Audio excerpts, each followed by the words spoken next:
my name's Angel, and this is my channel, Life's a Mother Trucker. A little bit about me. Let's see, I am a trucker wife, hence the name. I have 4 children who this year they will be, I have an 11-year-old girl, a 7-year-old boy, a 5-year-old girl, and a 3-year-old girl. Today I wanted to talk about why I have decided to pull my children from public school and start a homeschooling journey. I want to start off by saying I am in no way bashing my kids' school, and if people comment, I don't want there to be comments bashing public school because I know everyone's experience is different. And for my experience, this school was amazing. I actually loved my kids' school, and I loved the teachers, the principal, everything. And I feel like with everything that was going on, they handled it the best that they could. So yeah, anyways, with that, I just want to talk about my experience, I guess. I don't even know where to begin. When 2020 hit, that's like the year that nobody ever wants to talk about. I homeschooled my kids then. I just hate using that term because I didn't know what I was doing. I just knew with all the craziness going on that I thought my anxiety would skyrocket if we were going virtual in school, and I just didn't know if I mentally could handle that. So I homeschooled my kids, and then after that horrific year that we no one ever wants to talk about passed, the next school year is when I put my kids back into public school. And this was a new school because we had moved. I was nervous, but it's just, I was excited for them too. I actually wanted to continue homeschooling and really kind of dig in and figure it out. My husband was a lot more adamant about them going to just going back into school and everything. He felt like they should have a choice, and I was like, okay.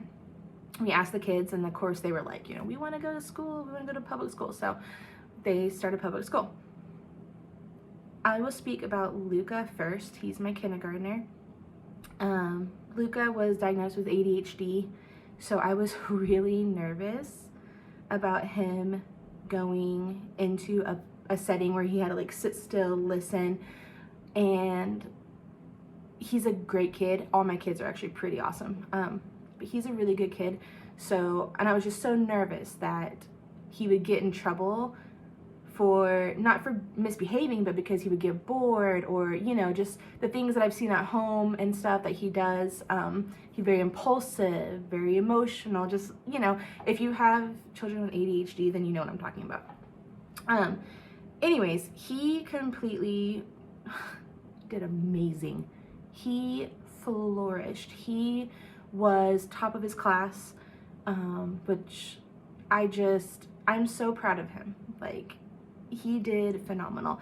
And not only was he basically his teacher's favorite, he surrounded himself with the kids that behaved well.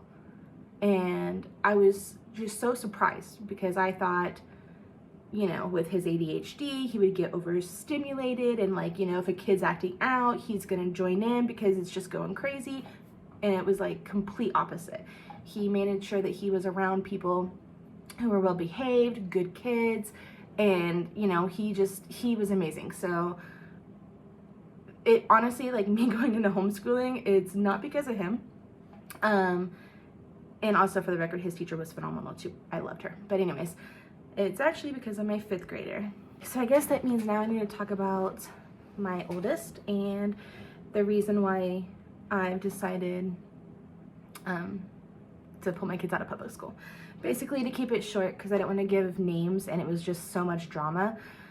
But my daughter decided to forget who she was, and I literally watched her turn into someone that I didn't recognize.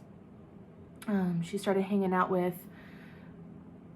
this group of girls who all they talked about was drama, dating boys. One of them, there was this huge fiasco because one of them said that they were raped. So then my daughter's coming home asking me what that word means, and I was not prepared to have that conversation with her. She came home asking me what the word slut means because a second grader called her a slut. My kids don't have cell phones. Promise is actually the only one in her class who doesn't have a cell phone.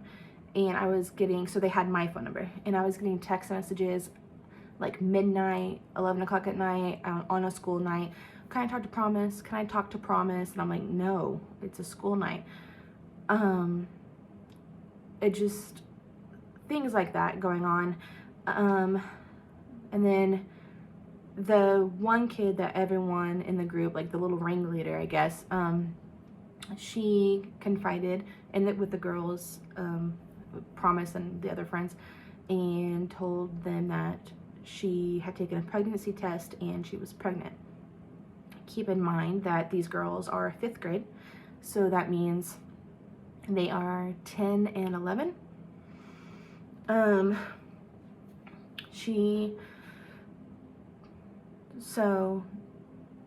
told the girls, Promise and the other girls, she was pregnant, and said that she had slept with another boy in the class and mentioned another name. So that's 2 boys that she's saying that. Promise told the teacher, I think it was Promise, it might have been someone else, but regardless, the teacher found out, the counselor came, etc. I have no idea if any of these things are true or not. I don't talk to these kids as parents. I do know that the ringleader ended up leaving school, and she was gone for almost a week and a half. And when she came back, she did have hospital bracelets on and kept talking to Promise about her stomach hurting, but said that she wasn't allowed to talk about it. So I have no idea, and I don't even care. I'm just amazed that these kinds of conversations were even happening in 5th grade. It just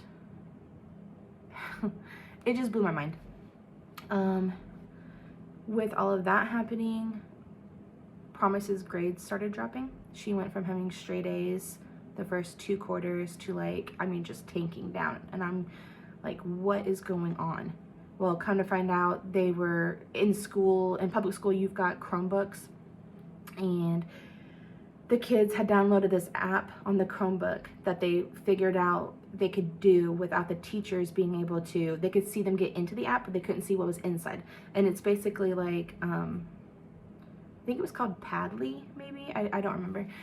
It's password protected, and it's like a chat. It's like a chat room for whoever's in the group. So all the students joined into this chat room. Teachers couldn't see what was being said, and I got into it on Promises, and they were posting song lyrics of like extremely inappropriate songs. Like I'm talking like, just if you ever want to hear like a really horrific song, CPR. I don't remember who it's by, but that was in there, and it's literally the song. It's the song lyrics, and it's about doing oral sex and like giving it CPR. Like that's what the whole song is about. Okay, so my daughter read about that, and so instead of doing her schoolwork, she was on that thing doing all that. So her grades started tanking. Her attitude got insane with everyone, with me, with her dad, her brother. I don't know. I just literally, like I said, was watching my daughter turn into someone that I did not recognize. I did call the school about the things that my daughter was coming home asking me about, like with the rape and the pregnancy, because I hadn't even had like a sex talk with my daughter yet. I wasn't even ready for her to come home asking me. That's not something that I thought she would hear at school in 5th grade. I didn't think, I just wasn't ready. Which the school handled it really well. Like, they kept it extremely anonymous. Like, obviously they couldn't give me details, and that's totally fine. But they did take it seriously, and that's what I cared about, and they were following the protocols that they could follow. Her teacher also was extremely helpful. Like, I have nothing bad to say about the schools. I know schools are different everywhere, but I really love this school. It's the kids. And I'm saying it's the kids, but at the end of the day, I 100% blame their parents. I don't know what's going on in this world.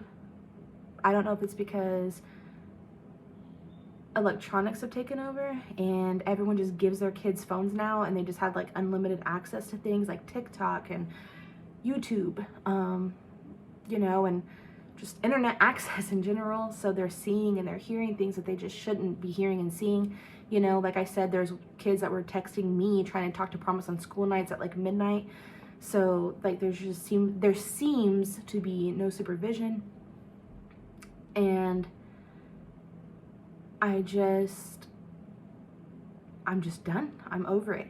I honestly feel like if I were to continue to let my kids go to public school, that my daughter would end up having sex way before she's ready, not because she wanted to, but because she felt like she had to. Because I can talk to her about it, and I can talk to her about everything, but at the end of the day, I mean, she's gonna listen to her friends. You know, like, we were all kids, we all know. Because Promise is the kind of person that she is 100% her unique self. Like, unforgivingly herself, you know what I mean?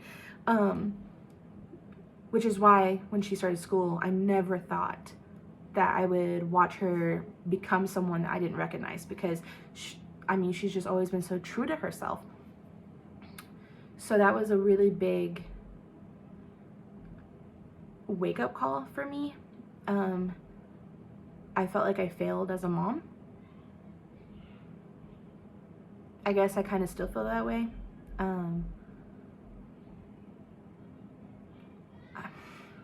So I talked to my husband on the phone, and I was like, I know that you said that the kids should have a choice. I was like, but they're the children and we're the parents. I'm like, I don't understand why we're even offering the choice anymore. I was like, I think we should do what we feel is right for our children. And I was like, and I think what's right is to homeschool.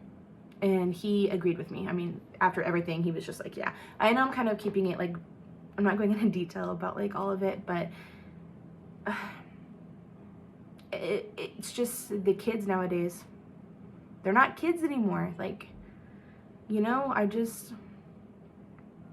even like by the end of the year, and I was very vocal with Promise about her friend choices, telling her that, you know, like, she was choosing the wrong friends, she was hanging out with the wrong crowd. I was like, I tried explaining to her, you know, that who you surround yourself with is who you become. So you want to surround yourself with people who are kind and nice and, you know, good people. And she just, you know, like, you know, she's a 10-year-old girl again. Like, you know, she just doesn't understand it. You know, I guess that's something that they'll understand when they're older. I just, you know, it makes me sad, I guess. Not for my daughter, but for the kids out there who don't seem to have that, you know, parental control that they should have. And, you know, maybe it's because the parents don't care, or maybe it's because, you know, they're busy working, you know, 3 jobs, trying to pay bills and support, and, you know, I don't know the situation. It just sucks. It just sucks, you know. And I'm really thankful that I'm thankful it didn't turn into something even worse. Promise did experience some bullying, but it wasn't anything that made it to where, like, I had to step in, because I would if I had to. So I got lucky there, you know, but yeah, so I am pulling my children out of public school, and I am homeschooling my children because of other kids. So I am really focusing on homeschooling, and I'm going to make this channel be about just motherhood, my life, as I go on this homeschooling journey. So subscribe if you want to keep watching that and hear about my life. Yes. Yeah. Anyways, bye.